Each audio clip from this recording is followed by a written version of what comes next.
ഇന്നത്തെ ക്ലാസ്സിൽ നമ്മൾ ഡിസ്കസ് ചെയ്യാൻ പോകുന്നത് വളരെ പ്രധാനപ്പെട്ട ഒരു ക്ലിനിക്കൽ കണ്ടീഷനെ കുറിച്ചാണ്, അതായത് ഡയബറ്റീസ് മെലിറ്റസ്. അപ്പോൾ നമ്മുടെ കറണ്ട് സെനാരിയോയിൽ ഏറ്റവും കൂടുതൽ ആൾക്കാരെ അഫക്റ്റ് ചെയ്യുന്ന ഒരു അസുഖമാണ് ഡയബറ്റീസ് മെലിറ്റസ്. അപ്പോൾ ഇതിൻ്റെ പത്തോഫിസിയോളജിയെക്കുറിച്ചും അതുപോലെ തന്നെ അതിൻ്റെ നോർമൽ വാല്യൂസിനെ കുറിച്ചും അതിനെ ഡീറ്റെയിൽഡ് ആയിട്ടുള്ള കുറേ കാര്യങ്ങളാണ് നമ്മൾ ഇന്നത്തെ ക്ലാസ്സിൽ പറയാനായിട്ട് ഉദ്ദേശിക്കുന്നത്. ആദ്യം തന്നെ ഡയബറ്റീസ് മെലിറ്റസിനെ കുറിച്ചുള്ളൊരു ബേസിക് ഇൻട്രൊഡക്ഷനാണ് നമ്മൾ പറയാൻ പോകുന്നത്. ഇതൊരു ക്രോണിക് മെറ്റബോളിക് ഡിസോർഡറാണ്. അതായത് നമ്മുടെ ബോഡിയിലെ മെറ്റബോളിസത്തിനെ വളരെ കാര്യമായ രീതിയിൽ തന്നെ ബാധിക്കുന്ന ഒരു ക്രോണിക് മെറ്റബോളിക് ഡിസോർഡറാണ് ഡയബറ്റീസ് മെലിറ്റസ്. അപ്പോൾ ഇതിൻ്റെ ഫീച്ചേഴ്സ് എന്ന് പറഞ്ഞു കഴിഞ്ഞാൽ ഹൈപ്പർഗ്ലൈസീമിയ ആണ് പ്രധാനപ്പെട്ട ക്യാരക്ടറിസ്റ്റിക് ഫീച്ചർ. ഹൈപ്പർഗ്ലൈസീമിയ എന്ന് പറഞ്ഞാൽ എന്താണ്? High blood sugar level. അതിനോടൊപ്പം തന്നെ ഗ്ലൈക്കോസ്യൂറിയയും ഉണ്ടാവാനുള്ള ചാൻസ് ഉണ്ട്. ഗ്ലൈക്കോസ്യൂറിയ എന്ന് പറഞ്ഞാൽ യൂറിനിൽ കൂടെ ഷുഗർ പാസ് ചെയ്യുന്ന പ്രോസസ്സാണ്. അപ്പോൾ എന്തുകൊണ്ടാണ് ഈ ഒരു കണ്ടീഷൻ ഉണ്ടാവുന്നത്, അതാണ് നമ്മൾ നെക്സ്റ്റ് നോക്കാൻ പോകുന്നത്. ഇനി എന്ത് കാരണം കൊണ്ടാണ് നമുക്ക് ഡയബറ്റീസ് മെലിറ്റസ് ഉണ്ടാവുന്നത്, അതാണ് നമ്മൾ നെക്സ്റ്റ് നോക്കാൻ പോകുന്നത്. നമ്മുടെ ബോഡിയിൽ ബ്ലഡ് ഷുഗർ ലെവൽസിനെ കൺട്രോൾ ചെയ്യുന്ന ഹോർമോണാണ് ഇൻസുലിൻ. ഇൻസുലിനെ പ്രൊഡ്യൂസ് ചെയ്യുന്നത് പാൻക്രിയാസ് ആണ്. പാൻക്രിയാസിൻ്റെ ഉള്ളിൽ കാണപ്പെടുന്ന ഐലറ്റ്സ് ഓഫ് ലാംഗർ ഹാങ്സിലെ ബീറ്റ സെൽസ് ആണ് ഇൻസുലിനെ പ്രൊഡ്യൂസ് ചെയ്യുന്നത്. അപ്പോൾ ആ ഒരു ഇൻസുലിൻ്റെ പ്രൊഡക്ഷൻ എന്തെങ്കിലും ഒരു എംപയർമെൻറ്റ് ഉണ്ടായിക്കഴിഞ്ഞാൽ അതിൻ്റെ ഫലമായിട്ടാണ് നമുക്ക് ഡയബറ്റീസ് മെലിറ്റസ് ഉണ്ടാവുന്നത്. അപ്പോൾ ആ എംപയർമെൻറ്റ് ഏതൊക്കെ രീതിയിലായിട്ടുണ്ടാവാം? ഒന്നെങ്കിൽ അബ്സല്യൂട്ടായിട്ടുള്ള ഇൻസുലിൻ ഡെഫിഷ്യൻസി ഉണ്ടാവാം. അപ്പം ഇൻസുലിൻ ഡെഫിഷ്യൻ്റ് ആയിക്കഴിഞ്ഞാൽ ഷുഗർ മെറ്റബോളിസം അല്ലെങ്കിൽ ഗ്ലൂക്കോസ് മെറ്റബോളിസത്തിനെ കൺട്രോൾ ചെയ്യാൻ അവിടെ വേറെ ആരുമില്ല. അപ്പോൾ അത് ഡയബറ്റീസ് മെലിറ്റസിലേക്ക് കൊണ്ടെത്തിക്കുന്നു. അല്ലെങ്കിൽ രണ്ടാമത്തെ റീസൺ എന്ന് പറഞ്ഞാൽ ഇൻസുലിൻ പ്രോപ്പറായിട്ട് പ്രൊഡ്യൂസ് ചെയ്യുന്നുണ്ട്, പക്ഷേ ആ ഇൻസുലിനോട് നമ്മുടെ ബോഡിയുടെ സെൽസ് പ്രോപ്പറായിട്ട് റെസ്പോണ്ട് ചെയ്യുന്നില്ല അല്ലെങ്കിൽ റെസിസ്റ്റ് ചെയ്യുന്നു. അപ്പോൾ ഈ കാരണങ്ങൾ കൊണ്ടാണ് നമുക്ക് ഡയബറ്റീസ് മെലിറ്റസ് ഉണ്ടാവുന്നത്. അപ്പോൾ അമേരിക്കൻ ഡയബറ്റീസ് അസോസിയേഷൻ പ്രകാരം ഡയബറ്റീസ് മെലിറ്റസിനെ ക്ലാസിഫൈ ചെയ്തിരിക്കുന്നത് എങ്ങനെയാണെന്ന് നമുക്ക് നോക്കാം. Type 1 diabetes mellitus, type 2 diabetes mellitus, gestational diabetes mellitus and other types. അപ്പോൾ ആദ്യം തന്നെ നമ്മൾ ടൈപ്പ് 1 ഡയബറ്റീസ് മെലിറ്റസിനെ കുറിച്ചാണ് നോക്കാൻ പോകുന്നത്. ഇതാണ് നമ്മൾ ഫസ്റ്റ് പറഞ്ഞ റീസൺ, അതായത് അബ്സല്യൂട്ട് ഇൻസുലിൻ ഡെഫിഷ്യൻസി ഉണ്ടാകുന്ന കണ്ടീഷനാണ് ടൈപ്പ് 1 ഡയബറ്റീസ് മെലിറ്റസ്. അപ്പോൾ എങ്ങനെയാണ് ഇൻസുലിൻ അബ്സല്യൂട്ടായിട്ട് ആബ്സെൻ്റ് ആവുന്നത്? അത് നമ്മുടെ ഇൻസുലിനെ പ്രൊഡ്യൂസ് ചെയ്യുന്ന ബീറ്റ സെൽസിന് ഡിസ്ട്രക്ഷൻ ഉണ്ടാകുമ്പോഴാണ് അബ്സല്യൂട്ട് ഇൻസുലിൻ ഡെഫിഷ്യൻസി ഉണ്ടാവുന്നത്. ഇനി അതിൽ തന്നെ പല സബ് ടൈപ്സ് ഉണ്ട്. നമ്മൾ 2 സബ് ടൈപ്സ് ഇവിടെ പറയുന്നുണ്ട്, ഇമ്മ്യൂൺ മീഡിയേറ്റഡ് ആൻഡ് ഇഡിയോപ്പതിക്. അതായത് എന്ത് കാരണം കൊണ്ടാണ് നമ്മുടെ ഈ ബീറ്റ സെൽസിന് ഡിസ്ട്രക്ഷൻ ഉണ്ടാവുന്നത്, ആ കാരണത്തിൻ്റെ ബേസിസിലാണ് ഈ ഒരു സബ് ടൈപ്സ് പറഞ്ഞിരിക്കുന്നത്. ഇമ്മ്യൂൺ മീഡിയേറ്റഡും ഉണ്ട്, ഇഡിയോപ്പതിക്കും ഉണ്ട്. ഇനി സെക്കൻഡ് വണ്ണാണ് ടൈപ്പ് 2 ഡയബറ്റീസ് മെലിറ്റസ്. ഇതുണ്ടാവാനുള്ള കാരണം ഇൻസുലിൻ റെസിസ്റ്റൻസ് ആണ്. അപ്പോൾ ടൈപ്പ് 1 ഉണ്ടാവാനുള്ള കാരണം അബ്സല്യൂട്ട് ഇൻസുലിൻ ഡെഫിഷ്യൻസി ആണ്. ടൈപ്പ് 2 ഉണ്ടാവാനുള്ള കാരണം എന്ന് പറഞ്ഞാൽ ഇൻസുലിൻ റെസിസ്റ്റൻസ് ആണ്. അതായത് ഇൻസുലിൻ പ്രൊഡ്യൂസ് ചെയ്യുന്നുണ്ട് നോർമലായിട്ട്, പക്ഷേ നമ്മുടെ ബാക്കി സെൽസ് ഇൻസുലിനോട് പ്രോപ്പറായിട്ട് റെസ്പോണ്ട് ചെയ്യുന്നില്ല അല്ലെങ്കിൽ ഇൻസുലിനെ റെസിസ്റ്റ് ചെയ്യുന്നു. ഇനി തേർഡ് ടൈപ്പാണ് ഗസ്റ്റേഷണൽ ഡയബറ്റീസ് മെലിറ്റസ്. അതായത് പ്രഗ്നൻസി ടൈമിൽ ഉണ്ടാവുന്ന ഡയബറ്റീസ് മെലിറ്റസ് ആണ് ഗസ്റ്റേഷണൽ ഡയബറ്റീസ് മെലിറ്റസ്. ഇനി അതർ ടൈപ്സ് ഉണ്ട്. അതിൽ വരുന്നതാണ് maturity onset diabetes of the young. അത് നമ്മുടെ ബീറ്റ സെൽസിന് എന്തെങ്കിലും ജനറ്റിക് ആയിട്ടുള്ള ഡിഫക്ട്സ് ഉണ്ടാകുമ്പോഴാണ് മെച്യൂരിറ്റി ഓൺസെറ്റ് ഡയബറ്റീസ് ഉണ്ടാവുന്നത്. രണ്ടാമത്തേത് ഡിസീസസ് ഓഫ് എക്സോക്രൈൻ പാൻക്രിയാസ്. നമുക്കറിയാം പാൻക്രിയാസിന് എൻഡോക്രൈൻ പാർട്ടും ഉണ്ട്, എക്സോക്രൈൻ പാർട്ടും ഉണ്ട്. അപ്പോൾ ആ എക്സോക്രൈൻ പാൻക്രിയാസിന് ഉണ്ടാവുന്ന എന്തെങ്കിലും ഡിസീസ് കാരണമാണ് രണ്ടാമത്തെ റീസൺ. പിന്നെ ഇത് വരുന്നത് ഡ്രഗ് ഇൻഡ്യൂസ്ഡ്. അപ്പം നമുക്ക് ചില പ്രത്യേക ഡ്രഗ്സ് കഴിക്കുന്നത് വഴിയും നമുക്ക് ഡയബറ്റീസ് മെലിറ്റസ് ഉണ്ടാവാനുള്ള ചാൻസ് ഉണ്ട്. ഇനി അടുത്തതായിട്ട് വരുന്നതാണ് pathogenesis of type 1 diabetes mellitus. Type 1 diabetes mellitus എന്ന് പറഞ്ഞാൽ ടോട്ടൽ കേസസ് വെച്ച് നോക്കുമ്പോൾ ഏകദേശം 10% ഓഫ് ദ കേസസും ടൈപ്പ് 1 ഡയബറ്റീസ് മെലിറ്റസ് ആണ്. അപ്പോൾ ഇതിന് HLA അസോസിയേഷൻ നമുക്ക് ഇമ്പോർട്ടൻ്റ് ആയിട്ട് പഠിക്കാനായിട്ടുണ്ട്. HLA എന്നതുകൊണ്ട് ഉദ്ദേശിക്കുന്നത് ഹ്യൂമൻ ല്യൂക്കോസൈറ്റ് ആൻറ്റിജനെയാണ് HLA എന്ന് പറയുന്നത്. അപ്പോൾ അതിൻ്റെ HLA അസോസിയേഷൻസ് നമ്മൾ ഇമ്പോർട്ടൻ്റ് ആയിട്ട് നോക്കണം. അത് ഏതൊക്കെയാണ് വരുന്നത്? HLA DR3 and HLA DR4. അപ്പോൾ നമ്മൾ ഈ ടൈപ്പ് 1 ഡയബറ്റീസ് മെലിറ്റസിനെ നേരത്തെ വിളിച്ചിരുന്ന ഒരു ടേം ഉണ്ട്, അതാണ് ജുവനൈൽ ഓൺസെറ്റ് ഡയബറ്റീസ് മെലിറ്റസ്, അല്ലെങ്കിൽ നമുക്കതിനെ ഇൻസുലിൻ ഡിപ്പെൻഡൻറ്റ് ഡയബറ്റീസ് മെലിറ്റസ് എന്നും വിളിക്കാൻ പറ്റുന്നു.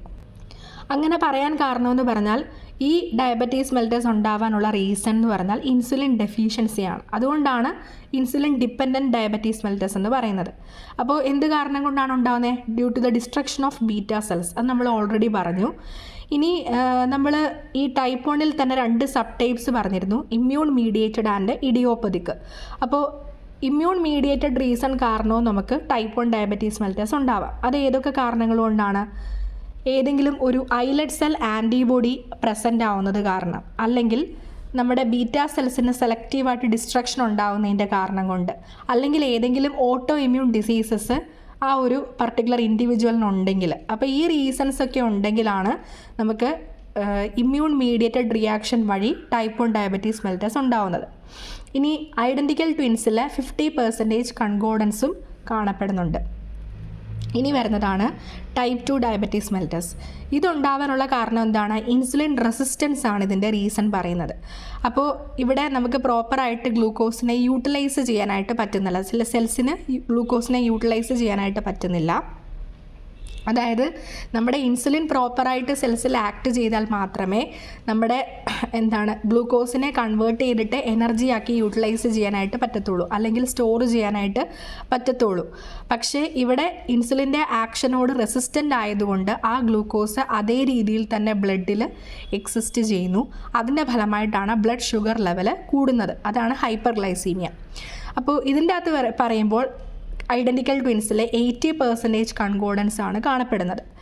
ഇനി ചില കോൺസ്റ്റിറ്റ്യൂഷണൽ ഫാക്ടേഴ്സ് കാരണവും നമുക്ക് ടൈപ്പ് 2 ഡയബറ്റീസ് മെലിറ്റസ് ഉണ്ടാവാം. അതായത് obesity, hyper tension, lack of physical activity. അപ്പോൾ നമ്മുടെ ജീവിതശൈലിയുമായിട്ട് ബന്ധപ്പെട്ടുണ്ടാകുന്ന ഡയബറ്റീസാണ് ടൈപ്പ് 2 ഡയബറ്റീസ് മെലിറ്റസ്. പക്ഷേ ടൈപ്പ് 1 പറ്റി പറയുമ്പോൾ അത് നമുക്ക് ജനറ്റിക് ആയിട്ടുള്ള റീസൺസ് ആണ് കൂടുതലും വരുന്നത്.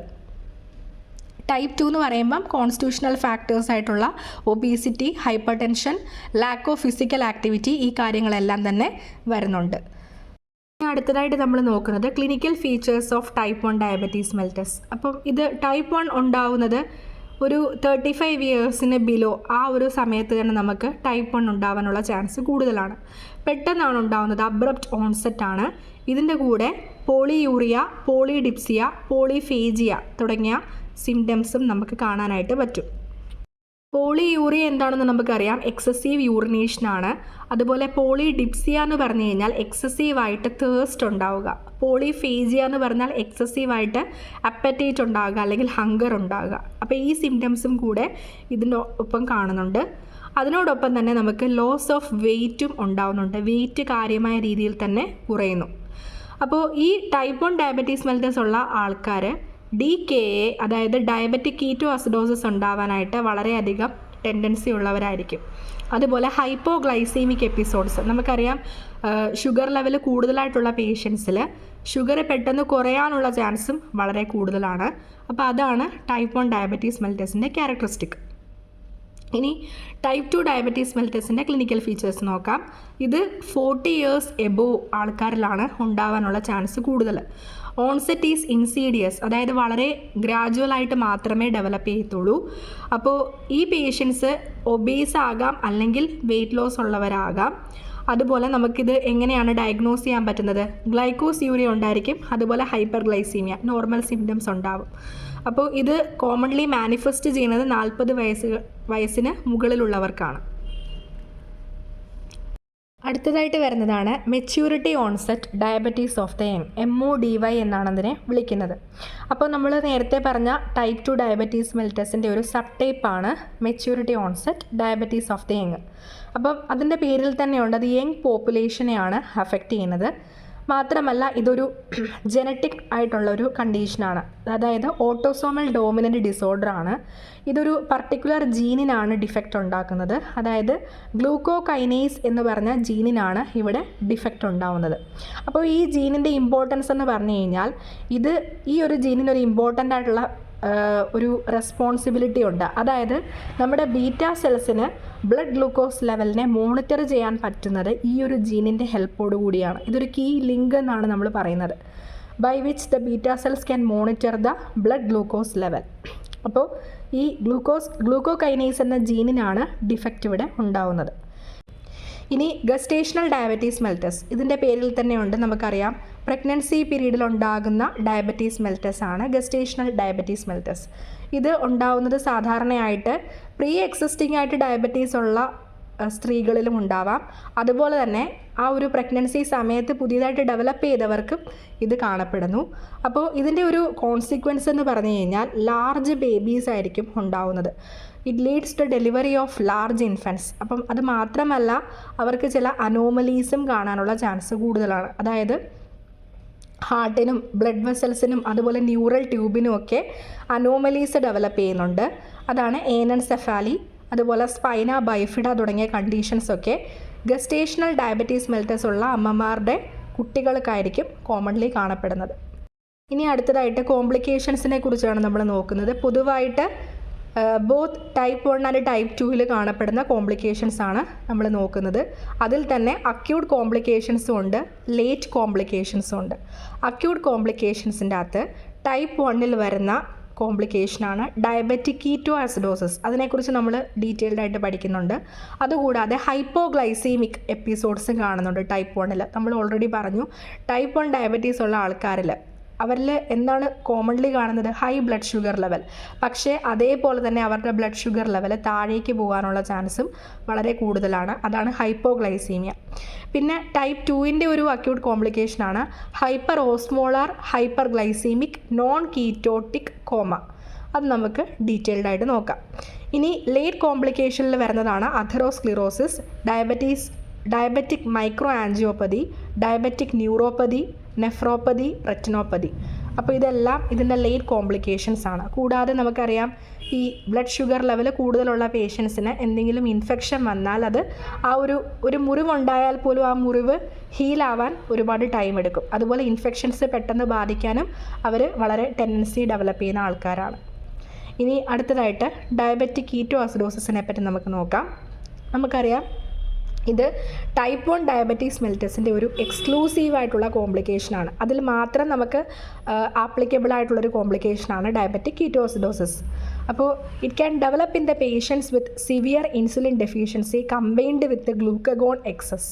നമുക്കറിയാം ഇവിടെ ഇൻസുലിൻ ഡെഫിഷ്യൻസി ഉണ്ടാകുന്നുണ്ട്, ഗ്ലൂക്കഗോൺ എക്സസ്സും ആകുന്നുണ്ട്. ഗ്ലൂക്കഗോണിൻ്റെ ഫംഗ്ഷൻ എന്താണ്? ബ്ലഡ് ഷുഗർ ലെവൽ കുറയുമ്പോൾ അതിനെ കൂട്ടാനായിട്ട് സഹായിക്കുന്ന ഹോർമോണാണ് ഗ്ലൂക്കഗോൺ. ഇൻസുലിൻ്റെ നേരെ ആൻറ്റഗണിസ്റ്റിക് ആയിട്ടുള്ള ആക്ഷനാണ് ഗ്ലൂക്കഗോണിനുള്ളത്. അപ്പോൾ ഗ്ലൂക്കഗോൺ എക്സസ് ആവുകയും ഇൻസുലിൻ ഡെഫിഷ്യൻ്റ് ആവുകയുമാണ് ചെയ്യുന്നത്. അങ്ങനെയുള്ള പേഷ്യൻസിനാണ് ഡയബറ്റിക് കീറ്റോസിഡോസിസ് ഡെവലപ്പ് ചെയ്യുന്നത്. നമ്മുടെ ബോഡിയിൽ സിവിയറായിട്ട് ഇൻസുലിൻ ഡെഫിഷ്യൻ്റ് ആയിട്ടിരിക്കുന്ന സാഹചര്യത്തിൽ നമ്മുടെ അഡിപ്പോസ് ടിഷ്യൂവിൽ നിന്നുള്ള ഫാറ്റ് ബ്രേക്ക് ഡൗൺ ചെയ്യുന്നു. അതിനെയാണ് ലിപ്പോലൈസിസ് എന്ന് പറയുന്നത്. അതിൻ്റെ ഫലമായിട്ട് ഫ്രീ ഫാറ്റി ആസിഡ്സ് ബ്ലഡിലെ പ്ലാസ്മയിലേക്ക് റിലീസ് ചെയ്യപ്പെടുന്നു. ഇനി ആ ഒരു ഫ്രീ ഫാറ്റി ആസിഡ്സിനെ നമ്മുടെ ലിവർ അപ്ടേക്ക് ചെയ്യുകയും അവിടെ വെച്ചിട്ട് അത് ഓക്സിഡൈസ് ചെയ്ത് അസറ്റൈൽ കോയിൻസൈം എ ആയിട്ട് മാറുന്നു. ഇനി ആ അസറ്റൈൽ കോയിൻസൈം എ എന്തായിട്ട് കൺവേർട്ട് ചെയ്യപ്പെടുന്നു? കീറ്റോൺ ബോഡീസ് ആയിട്ട് ഫോം ചെയ്യുന്നു. അപ്പോൾ ഇങ്ങനെയാണ് കീറ്റോൺ ബോഡീസ് ഫോം ചെയ്യുന്നത്. മാത്രമല്ല ഇനി കീറ്റോൺ ബോഡീസ് എക്സസീവായിട്ട് പ്രൊഡ്യൂസ് ചെയ്യുകയാണെങ്കിൽ ആ എക്സസ് ആയിട്ടുള്ള കീറ്റോജനസിസ് കാരണം നമ്മുടെ ബ്ലഡിൽ കീറ്റോനീമിയ ഉണ്ടാവുന്നു. അതിനുശേഷം അത് ഗ്രാജുവലി കീറ്റോൺ യൂറിയയിലേക്ക് പോവുകയും ചെയ്യുന്നു. അതായത് യൂറിനിൽ കൂടെ കീറ്റോൺ ബോഡീസ് പാസ് ചെയ്യാനായിട്ട് തുടങ്ങുന്നു. നമുക്കറിയാം നോർമലി നമ്മുടെ കീറ്റോൺ ബോഡീസിനെ മസിൽസും മറ്റ് ടിഷ്യൂസും ഒക്കെ യൂട്ടിലൈസ് ചെയ്യുന്നതാണ്. പക്ഷേ അത് യൂട്ടിലൈസ് ചെയ്യുന്ന ലെവലിനേക്കാൾ കൂടുതലായിട്ട് കീറ്റോജനസിസ് ഉണ്ടാവുകയാണെങ്കിൽ അത് എക്സസീവായിട്ട് ബ്ലഡിൽ കൂടുകയും അതുവഴി യൂറിനിൽ കൂടെ പാസ് ചെയ്യുകയും ചെയ്യുന്നു. ഈ അടുത്തതായിട്ട് നമ്മളിപ്പോൾ പറഞ്ഞ ഡയബറ്റിക് കീറ്റോസിഡോസിസിൻ്റെ കുറച്ചും കൂടെ പ്രോഗ്രസീവായിട്ടുള്ള ഒരു കോംപ്ലിക്കേഷനെ പറ്റിയാണ് പറയുന്നത്. അതാണ് സിസ്റ്റമിക് മെറ്റബോളിക് കീറ്റോസിഡോസിസ്. അതായത് നമ്മൾ ഓൾറെഡി പറഞ്ഞു കീറ്റോൺ ബോഡീസ് എക്സസീവായി കഴിഞ്ഞാൽ അത് യൂറിനിൽ കൂടെയാണ് പുറത്തേക്ക് എക്സ്ക്രീറ്റ് ചെയ്യുന്നത്. പക്ഷേ നമ്മുടെ ബോഡിയിൽ ഏതെങ്കിലും കാരണം കൊണ്ട് ഡീഹൈഡ്രേഷൻ ഉണ്ടാവുകയാണെങ്കിൽ പ്രോപ്പറായിട്ട് യൂറിനിൽ കൂടെ അതിനെ എക്സ്ക്രീറ്റ് ചെയ്യാനായിട്ട് പറ്റത്തില്ല. അപ്പോൾ നമ്മുടെ കീറ്റോൺ ബോഡീസ് നമ്മുടെ ബോഡിയുടെ ഉള്ളിൽ തന്നെ പെർസിസ്റ്റ് ചെയ്യുകയും അതുവഴി സിസ്റ്റമിക് മെറ്റബോളിക് കീറ്റോസിഡോസിസ് എന്നൊരു കണ്ടീഷൻ ഡെവലപ്പ് ചെയ്യുകയും ചെയ്യുന്നു. അപ്പോൾ അതിൻ്റെ പ്രത്യേകത എന്ന് പറഞ്ഞു കഴിഞ്ഞാൽ അനോറക്സിയ ഉണ്ട്, നോസിയ ആൻഡ് വൊമിറ്റിംഗ് ഉണ്ട്, അതുപോലെ deep and fast breathing, confusion, and coma. ഈ സിംറ്റംസ് ആയിരിക്കും സിസ്റ്റമിക് മെറ്റബോളിക് കീറ്റോസിഡോസിസ് ഉള്ള പേഷ്യൻസിൽ കാണപ്പെടുന്നത്. ഇനി വരുന്നതാണ് hyper osmolar hyperglycaemic non ketotic coma. ഇത് ഉണ്ടാവുന്നത് ടൈപ്പ് 2 ഡയബറ്റീസ് മെലിറ്റസിൻ്റെ കോംപ്ലിക്കേഷനായിട്ടാണ് ഉണ്ടാവുന്നത്. അപ്പോൾ it is caused by severe dehydration resulting from sustained hyperglycaemic episode. അപ്പോൾ നമ്മുടെ ബോഡിയിൽ പെർസിസ്റ്റൻ്റ് ആയിട്ട് ഹൈ ബ്ലഡ് ഷുഗർ ലെവലാണ് കാണപ്പെടുന്നതെങ്കിൽ അതിൻ്റെ ഫലമായിട്ട് ഒരു സിവിയർ ഡീഹൈഡ്രേഷൻ ഡെവലപ്പ് ചെയ്യുന്നു. ഇതുണ്ടാവുന്നത് നമ്മുടെ ബോഡിയിൽ ബ്ലഡ് ഷുഗർ ലെവൽ കൂടുമ്പോൾ കൂടുതലായിട്ട് വാട്ടർ യൂറിനിൽ കൂടെ പോവുകയാണ് ചെയ്യുന്നത്. അങ്ങനെയാണ് നമ്മുടെ ബോഡിയിൽ ഡീഹൈഡ്രേഷൻ സിവിയർ ആവുന്നത്. അപ്പോൾ നമ്മുടെ ലോസ് ഓഫ് വാട്ടർ, അതായത് യൂറിനറി ലോസ് ഓഫ് ഫ്ലൂയിഡ് വളരെ എക്സസീവ് ആയതുകൊണ്ട് നമുക്ക് കൂടുതൽ എത്രമാത്രം ഡ്രിങ്ക് ചെയ്ത് സഫീഷ്യൻ്റ് ആയിട്ട് നമുക്ക് ഡ്രിങ്ക് ചെയ്ത് അതിനെ കോമ്പൻസേറ്റ് ചെയ്യാനായിട്ട് പറ്റത്തില്ല. അത്രത്തോളം ഇൻറ്റൻസ് ആയിരിക്കും യൂറിനറി ഫ്ലൂയിഡ് ലോസ് എന്ന് പറയുന്നത്. അപ്പോൾ blood sugar level is extremely high and plasma osmolarity is also high. Thrombotic and bleeding complications are high due to high viscosity of the blood and mortality rate is very high. അപ്പോൾ ഇതൊരു severe ആയിട്ടുള്ള ഒരു കോംപ്ലിക്കേഷനാണ് hyper osmolar hyperglycaemic non ketotic comma. അതായത് നമ്മൾ കൂടുതൽ water കുടിക്കുകയും ചെയ്യുന്നുണ്ട്, പക്ഷേ ഒരുപാട് വാട്ടർ യൂറിനറി ഫ്ലൂയിഡിൽ കൂടെ നഷ്ടപ്പെടുകയും ചെയ്യുന്നുണ്ട്, ഡീഹൈഡ്രേഷൻ ഉണ്ടാവുകയും ചെയ്യുന്നുണ്ട്. അപ്പോൾ അതാണ് hyper osmolar hyperglycaemic non ketotic comma എന്ന് പറയുന്നത്. ഇനി ഹൈപ്പോഗ്ലൈസീമിയ, അത് നമ്മൾ ഓൾറെഡി പറഞ്ഞു. ടൈപ്പ് 1 ഡയബറ്റീസ് മെലിറ്റസിൻ്റെ മറ്റൊരു കോംപ്ലിക്കേഷനാണ് ഹൈപ്പോഗ്ലൈസീമിയ. നമ്മൾ പറഞ്ഞായിരുന്നു ഷുഗർ ലെവൽ കൂടുതലായിട്ടുള്ള പേഷ്യൻസിൽ പെട്ടെന്ന് തന്നെ ഷുഗർ ഡൗൺ ആകാനുള്ള ചാൻസും വളരെ കൂടുതലാണ്. It is resulting from excessive administration of insulin, missing a meal or due to stress. അപ്പോൾ പല കാരണങ്ങൾ കൊണ്ട് ഉണ്ടാവാം. എക്സസീവായിട്ട് ഇൻസുലിൻ അഡ്മിനിസ്റ്റർ ചെയ്താലും പെട്ടെന്ന് ഷുഗർ ലെവൽ താഴ്ന്നു പോകാനുള്ള ചാൻസ് ഉണ്ട്. അതുപോലെ തന്നെ നമ്മളൊരു മീൽ മിസ് ചെയ്യുകയോ അല്ലെങ്കിൽ നമുക്ക് സ്ട്രെസ് ഉണ്ടാവുകയോ ചെയ്ത് കഴിഞ്ഞാൽ ആ കണ്ടീഷൻസിൻ്റെ ഫലമായിട്ടും ഹൈപ്പോഗ്ലൈസീമിയ ഉണ്ടാവുന്നു. അപ്പോൾ ഇതിൻ്റെ കോംപ്ലിക്കേഷൻ എന്ന് പറഞ്ഞാൽ പെർമനൻ്റ് ആയിട്ടുള്ള ബ്രെയിൻ ഡാമേജ് ആണ് ഉണ്ടാവുന്നത്. അപ്പോൾ സോമോഗീസ് എഫക്റ്റ് എന്ന് പറഞ്ഞൊരു ഫിനോമിനൻ നമുക്കിവിടെ പഠിക്കാനുണ്ട്. It is A worsening of diabetic control or rebound ഹൈപ്പർഗ്ലൈസീമിയ. അപ്പോൾ നമുക്ക് റീബൗണ്ടായിട്ട് ഹൈപ്പർഗ്ലൈസീമിയ ഉണ്ടാകുന്ന ഒരു കണ്ടീഷനാണ് സോമോഗീസ് ഇഫക്റ്റ് എന്ന് പറയുന്നത്. ഇനി ലേറ്റ് സിസ്റ്റമിക് കോംപ്ലിക്കേഷൻസ് ആണ് നെക്സ്റ്റ് പറയാനുള്ളത്. അതിൽ വരുന്നതാണ് atherosclerosis. Diabetic patients are twice as likely to have the heart attack or a stroke than the normal patients.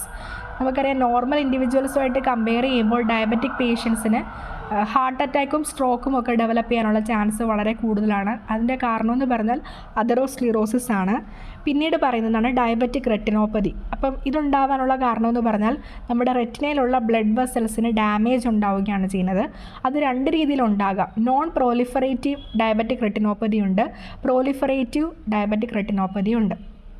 ഇനി നോൺ പ്രോലിഫറേറ്റീവ് എന്ന് പറഞ്ഞു കഴിഞ്ഞാൽ starting stage of the disease where retina is weakened, tiny bulges of the blood vessels leak the fluid leading to swelling. അതായത് ഇത് ഈ ഒരു കോംപ്ലിക്കേഷൻ്റെ ഒരു സ്റ്റാർട്ടിംഗ് സ്റ്റേജ് മാത്രമാണ് നോൺ പ്രോലിഫറേറ്റീവ് എന്ന് പറയുന്നത്. അപ്പോൾ ഇവിടെ നമ്മുടെ റെറ്റിന വീക്ക് ആവാൻ തുടങ്ങുന്നു, അതുപോലെ ബ്ലഡ് വെസൽസിന് ബൾജസ് ഉണ്ടാകാൻ തുടങ്ങുന്നു, അതുപോലെ അവിടെ നിന്ന് ഫ്ലൂയിഡ് ലീക്കായിട്ട് സ്വെല്ലിംഗ് ഉണ്ടാകാനും തുടങ്ങുന്നു. ഇനി പ്രോലിഫറേറ്റീവ് ഡയബറ്റിക് റെറ്റിനോപ്പതി എന്ന് പറഞ്ഞാൽ ഇതിൻ്റെ തന്നെ അഡ്വാൻസ്ഡ് സ്റ്റേജാണ്. അതായത് നമ്മുടെ റെറ്റിനയിലെ ബ്ലഡ് വെസൽസ് പൊട്ടിപ്പോവുകയും അവിടെ ഹെമറേജ് ഉണ്ടാവുകയും റെറ്റിനൽ ഡിറ്റാച്ച്മെൻറ്റ് ഉണ്ടാവുന്നു, വിട്രിയസ് ഹെമറേജ് ഉണ്ടാവുന്നു, ഗ്ലൂക്കോമ, അങ്ങനെ ഫൈനലി ബ്ലൈൻഡ്നെസ്സിലേക്കത് പോവുകയും ചെയ്യുന്നു. അങ്ങനെയാണ് അത് ടെർമിനേറ്റ് ചെയ്യുന്നത്. ഇനി പ്രിമച്വർ കാറ്ററാക്റ്റ് ഉണ്ടാവാനുള്ള ചാൻസും ഉണ്ട് ലേറ്റ് സിസ്റ്റമിക് കോംപ്ലിക്കേഷനായിട്ട്. It is the snowflake appearance or the snow storm appearance. അപ്പോൾ ഇതൊരു പ്രിമച്വർ കാറ്ററാക്റ്റ് എന്താണെന്ന് ജസ്റ്റ് ഒന്ന് പരിചയപ്പെടുത്തുകയാണ്. അതായത് സ്നോഫ്ലേക്ക് അപ്പിയറൻസ് അല്ലെങ്കിൽ സ്നോ സ്റ്റോം അപ്പിയറൻസ് അങ്ങനെയായിട്ട് കാണപ്പെടുന്ന കാറ്ററാക്റ്റാണ് പ്രിമച്വർ കാറ്ററാക്റ്റ്. ഇനി ഡയബറ്റിക് നെഫ്രോപ്പതി അടുത്തതായിട്ട് വരുന്നതാണ് diabetic nephropathy. It is a syndrome characterized by the pathological quantity of urine, albumin excretion and loss of glomerular filtration rate. അപ്പോൾ പത്തോളജിക്കൽ ക്വാണ്ടിറ്റിയിൽ മാത്രം യൂറിൻ പോകുന്ന ഒരു കണ്ടീഷനാണ് ഡയബറ്റിക് നെഫ്രോപ്പതി എന്ന് പറയുന്നത്. അത് മാത്രമല്ല ആൽബുമിനും എക്സ്ക്രീറ്റ് ചെയ്ത് പോകുന്നുണ്ട്. നമ്മുടെ ഗ്ലോമറുലാർ ഫിൽട്രേഷൻ റേറ്റ് കുറയുകയും ചെയ്യുന്നുണ്ട്. ഇതിൻ്റെ സിംറ്റംസ് എന്ന് പറഞ്ഞാൽ നമ്മുടെ കൈകാലുകളിൽ സ്വെല്ലിങ് കാണപ്പെടുന്നുണ്ട്. അതുപോലെ ബ്ലഡിലെ പൊട്ടാസ്യത്തിൻ്റെ അളവ് ഇൻക്രീസ് ചെയ്യുന്നു. അതുപോലെ ഇച്ചിങ് ഉണ്ടാകുന്നു, മസിൽ ട്വിച്ചിങ്ങും കാണപ്പെടുന്നു. ഇനി പെരിഫറൽ ന്യൂറോപ്പതി. നമുക്കറിയാം ബ്രെയിനിൽ നിന്നും സ്പൈനൽ കോഡിൽ നിന്നും നമ്മുടെ ബോഡിയിലേക്കും അതുപോലെ ബോഡി വഴി നമ്മുടെ ബ്രെയിനിലേക്കും സ്പൈനൽ കോഡിലേക്കും എല്ലാം മെസ്സേജസ് ക്യാരി ചെയ്യുന്ന പലതരം നെർവ്സ് ഉണ്ട്. സെൻസറി നെർവ്സ് ഉണ്ട്, മോട്ടോർ നെർവ്സ് ഉണ്ട്, മിക്സ്ഡ് നെർവ്സ് ഉണ്ട്. അപ്പോൾ ഈ നെർവ്സിന് ഡാമേജ് ഉണ്ടാവുന്ന കണ്ടീഷനാണ് പെരിഫറൽ ന്യൂറോപ്പതി എന്ന് പറയുന്നത്. അതിൽ തന്നെ മോണോ ന്യൂറോപ്പതിയും പോളി ന്യൂറോപ്പതിയും കാണുന്നുണ്ട്. മോണോ ന്യൂറോപ്പതി എന്ന് പറഞ്ഞു കഴിഞ്ഞാൽ സിംഗിൾ നെർവ്സിനെ ആയിരിക്കും ഡാമേജ് ചെയ്യുന്നത്. എക്സാമ്പിൾ വരുന്നത് carpal tunnel syndrome, ulnar nerve palsy and radial nerve palsy. ഇനി പോളി ന്യൂറോപ്പതി എന്ന് പറഞ്ഞു കഴിഞ്ഞാൽ അത് മൾട്ടിപ്പിൾ നെർവ്സിനെയാണ് ഡാമേജ് ചെയ്യുന്നത്. എക്സാമ്പിൾ വരുന്നത് ഗള്ളിയൻ ബാരെ സിൻഡ്രോം ആണ്. ഇനി ഒരു ഇമ്പോർട്ടൻറ്റ് പോയിന്റ് നമുക്ക് ഇവിടെ പഠിക്കാനുള്ളത്, the first sensation to be lost in diabetic nephropathy is vibration sensation. ഇത് ഇമ്പോർട്ടൻ്റ് ആയിട്ട് നോട്ട് ചെയ്ത് പഠിക്കേണ്ട കാര്യമാണ്. അതായത് ഡയബറ്റിക് നെഫ്രോപ്പതിയിൽ നമുക്ക് ഏറ്റവും ആദ്യം ലോസ് ചെയ്യുന്ന സെൻസേഷൻ എന്ന് പറഞ്ഞാൽ വൈബ്രേഷൻ ആണ്. ഇനി ഡയബറ്റിക് ഫുഡ്, ഇത് നമുക്ക് കോമൺലി അറിയാവുന്നൊരു കാര്യമാണ്. അതായത് ഹൈ ബ്ലഡ് ഷുഗർ ഉള്ള പേഷ്യൻസിൽ പെരിഫറൽ സർക്കുലേഷൻ പ്രോപ്പറായിട്ട് നടക്കാതിരിക്കുന്ന സമയത്താണ് ഡയബറ്റിക് ഫുഡ് ഉണ്ടാവുന്നത്. There is narrowing of the blood vessels of the extremities resulting in the lack of blood flow resulting in diabetic gangrene. അതായത് നമ്മുടെ എക്സ്ട്രീമിറ്റീസിലേക്കുള്ള ബ്ലഡ് വെസൽസിൽ കൂടെ പ്രോപ്പറായിട്ട് ബ്ലഡ് ഫ്ലോ ചെയ്യുന്നില്ല. അതായത് അതിൻ്റെ നാരോയിങ് കാരണം. അപ്പം അത് കാരണം ബ്ലഡ് പ്രോപ്പറായിട്ട് ഫ്ലോ ചെയ്യാത്തത് കാരണം ഡയബറ്റിക് ഗാംഗ്രീനിലേക്ക് അത് എത്തിച്ചേരുന്നു. അതുപോലെ ഡയബറ്റിക് ആയിട്ടുള്ള പേഷ്യൻസിന് ഒരു വൂണ്ട് ഉണ്ടായിക്കഴിഞ്ഞാൽ അത് ഹീൽ ചെയ്യാനായിട്ട് ഒരുപാട് സമയമെടുക്കും. അവിടെ അൾസറേഷൻ ഉണ്ടാവാനുള്ള ചാൻസും വളരെ കൂടുതലാണ്. ഇനി criteria for the diagnosis of diabetes mellitus. ഇനി ഇതിൻ്റെ അകത്ത് ഇമ്പോർട്ടൻ്റ് ആയിട്ട് നമ്മൾ പഠിക്കേണ്ട കുറച്ച് പോയിൻറ്റ്സ് ആണ് പറയുന്നത്. ഫസ്റ്റ് എന്ന് പറഞ്ഞാൽ ഫാസ്റ്റിംഗ് പ്ലാസ്മ ഗ്ലൂക്കോസ് അത് greater than 126 milligram per TL ആയിരിക്കണം, അല്ലെങ്കിൽ 7 മില്ലിമോൾസ് പെർ ലിറ്റർ ആയിരിക്കണം. ഇനി symptoms of diabetes mellitus plus plasma glucose greater than 200 milligram per DL. അതിനോടൊപ്പം തന്നെ സിംറ്റംസ് ആയിട്ടുള്ള polyuria, polydipsia, unexplained weight loss, ഇത്രയും കാര്യങ്ങളും കാണപ്പെടുന്നുണ്ടെങ്കിൽ നമുക്ക് ഡയബറ്റീസ് മെലിറ്റസ് അവിടെ കൺഫേം ചെയ്യാനായിട്ട് സാധിക്കുന്നതാണ്.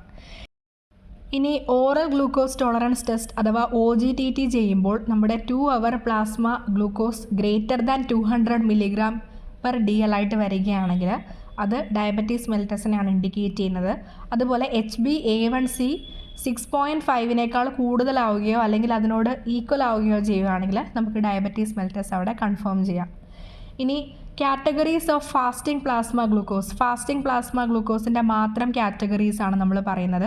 ഇതിൻ്റെ അകത്ത് ഒരു നോർമൽ ലെവൽ പറയുന്നുണ്ട്, ഇംപെയർഡ് ലെവൽ പറയുന്നുണ്ട്, അതുപോലെ ഡയബറ്റീസിൻ്റെ പ്രൊവിഷണൽ ഡയഗ്നോസിസിൻ്റെ ലെവലും പറയുന്നുണ്ട്. ആദ്യം തന്നെ നോർമൽ ഫാസ്റ്റിംഗ് ഗ്ലൂക്കോസ് അത് less than 110 milligram per DL ആണെങ്കിൽ നമുക്കത് നോർമൽ ആണെന്ന് പറയാൻ പറ്റും. ഇനി 110 മില്ലിഗ്രാം പെർ DLനും 126നും ഇടയിലായിട്ടാണ് കാണുന്നതെങ്കിൽ ഇംപെയർഡ് ഫാസ്റ്റിംഗ് ഗ്ലൂക്കോസ് ആയിരിക്കും. ഇനി 126നേക്കാൾ കൂടുതലായിട്ടാണ് കാണുന്നതെങ്കിൽ നമുക്ക് ഡയബറ്റീസ് മെലിറ്റസ് അവിടെ ഡയഗ്നോസ് ചെയ്യാൻ സാധിക്കും. ഇനി അടുത്തതായിട്ട് പറയുന്നത് എങ്ങനെയാണ് നമുക്ക് OGTT അഥവാ oral glucose tolerance test perform ചെയ്യാൻ പറ്റുന്നത് നോക്കാം. ഏകദേശം 200 തൊട്ട് 300 വരെ ml വാട്ടർ നമ്മൾ എടുക്കുക. അതിലേക്ക് 75 grams ഓഫ് ഗ്ലൂക്കോസ് ഡിസോൾവ് ചെയ്യുക. എന്നിട്ട് പേഷ്യൻറ്റിനോടത് കുടിക്കാനായിട്ട് ആവശ്യപ്പെടുക. അതിനുശേഷം നമ്മൾ ഒരു 2 hours ശേഷം നമ്മൾ പ്ലാസ്മ ഗ്ലൂക്കോസ് ചെക്ക് ചെയ്യുക. അങ്ങനെയാണിത് പെർഫോം ചെയ്യുന്നത്. ഇനി OGTT വാല്യൂസ് എന്ന് പറയുന്നത് നോർമൽ, ഇംപെയർഡ് ആൻഡ് ഡയബറ്റീസ്, ഇതിൻ്റെ 3 കണ്ടീഷൻസ് ആണ് പറയാൻ പോകുന്നത്. 2 hour post load glucose less than 140 ആണെങ്കിൽ നമുക്ക് നോർമൽ ഗ്ലൂക്കോസ് ടോളറൻസ് ആണെന്ന് പറയാൻ പറ്റും. ഇനി അത് 140ക്കും 200നും ഇടയിലായിട്ടാണ് കാണുന്നതെങ്കിൽ ഇംപെയർഡ് ഗ്ലൂക്കോസ് ടോളറൻസ് ആണ് കാണുന്നത്. ഗ്രേറ്റർ ദാൻ 200 ആയിട്ട് വന്നു കഴിഞ്ഞാൽ ഡയബറ്റിക് ആയിരിക്കും. ഇനി അടുത്തതായിട്ട് പ്രീ ഡയബറ്റിക് കണ്ടീഷൻ എങ്ങനെ നമുക്ക് കൺഫേം ചെയ്യാം. ഫാസ്റ്റിംഗ് ബ്ലഡ് ഷുഗർ എന്ന് പറയുന്നത് 100നും 125നും ഇടയിൽ വരികയാണെങ്കിൽ അവിടെ ഇംപെയർഡ് ഫാസ്റ്റിംഗ് ഗ്ലൂക്കോസ് ആയിരിക്കും കാണിക്കുന്നത്. അതുപോലെ 2 hour OGTT നമ്മൾ ടെസ്റ്റ് നോക്കുമ്പോഴത്തേക്കും അത് 140 to 200 ഇടയിൽ വന്നു കഴിഞ്ഞാൽ അവിടെയും ഇമ്പെയർഡ് ഗ്ലൂക്കോസ് ടോളറൻസ് ആണ്. ഇനി HbA1c 5.7 to 6.4 ഇടയിലാണ് കാണുന്നതെങ്കിലും അവിടെയും നമുക്ക് പ്രീ ഡയബറ്റിക് കണ്ടീഷൻ നമുക്ക് ഡയഗ്നോസ് ചെയ്യാൻ പറ്റുന്നു. ഇനി അടുത്തതായിട്ട് പറയുന്നത് എസിംറ്റമാറ്റിക് ആയിട്ടുള്ള ഇൻഡിവിജ്വൽസിൽ എങ്ങനെയാണ് ഡയബറ്റീസ് ടെസ്റ്റ് ചെയ്യാൻ പറ്റുന്നതെന്നാണ്. അപ്പോൾ അതിനുവേണ്ടി നമ്മൾ കുറച്ച് ക്രൈറ്റീരിയ വെച്ചിട്ടുണ്ട്. ആദ്യം തന്നെ നോക്കേണ്ടത് ആ പേഷ്യൻ്റ് ഓവർ വെയ്റ്റ് ആണോ ഒബീസ് ആണോ എന്ന് നോക്കുക. അതിനുവേണ്ടി BMI ഗ്രേറ്റർ ദാൻ 25 ആണോ എന്ന് ചെക്ക് ചെയ്താൽ മതി. അതിൻ്റെ കൂടെ അഡീഷണൽ ആയിട്ടുള്ള ഏതെങ്കിലും റിസ്ക് ഫാക്ടേഴ്സ് പ്രസൻ്റ് ആണോ എന്ന് നോക്കുക.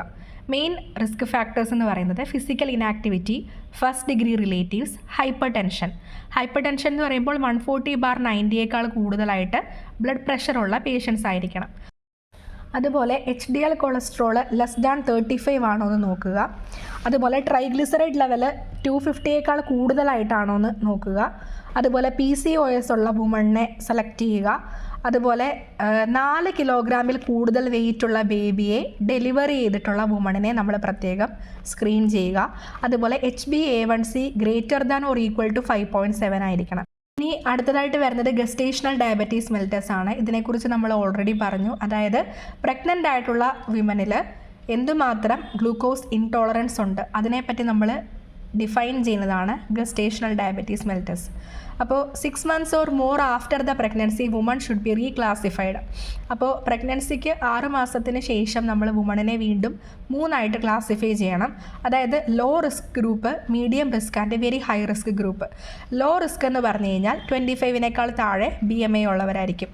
മീഡിയം റിസ്ക് എന്ന് പറഞ്ഞാൽ 25 to 29.9 BMI ഉള്ള പേഷ്യൻസ് ആണ് മീഡിയം റിസ്ക് എന്ന് പറയുന്നത്.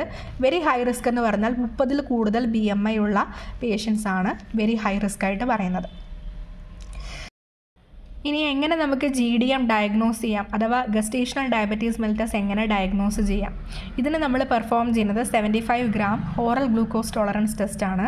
ഇത് നമ്മൾ കണ്ടക്ട് ചെയ്തിട്ട് നമ്മൾ ഫാസ്റ്റിംഗ് ആയിട്ടുള്ള പ്ലാസ്മ ഗ്ലൂക്കോസ് മെഷർമെൻ്റ് ആണ് എടുക്കുന്നത്. അത് 1 hourന് ശേഷം 2 hourന് ശേഷം നമ്മൾ റീഡിംഗ് എടുക്കുക. ഇത് മെയിനായിട്ടും കണ്ടക്ട് ചെയ്യേണ്ടത് 24 to 28 വീക്സ് ഓഫ് ഗസ്റ്റേഷനിലാണ്. ഇനി പ്ലാസ്മ ഗ്ലൂക്കോസിൽ ഫാസ്റ്റിങ്ങിൻ്റെ ലെവൽ ഗ്രേറ്റർ ദാൻ 92 ആണെങ്കിൽ, അതേപോലെ തന്നെ 1 hourന് ശേഷം 180 ആകുമ്പോഴും, അതുപോലെ 2 hourന് ശേഷം ഗ്രേറ്റർ ദാൻ 153 ആവുകയാണെങ്കിലും നമ്മളിവിടെ GDM ഡയഗ്നോസ് ചെയ്യാനായിട്ട് സാധിക്കുന്നു.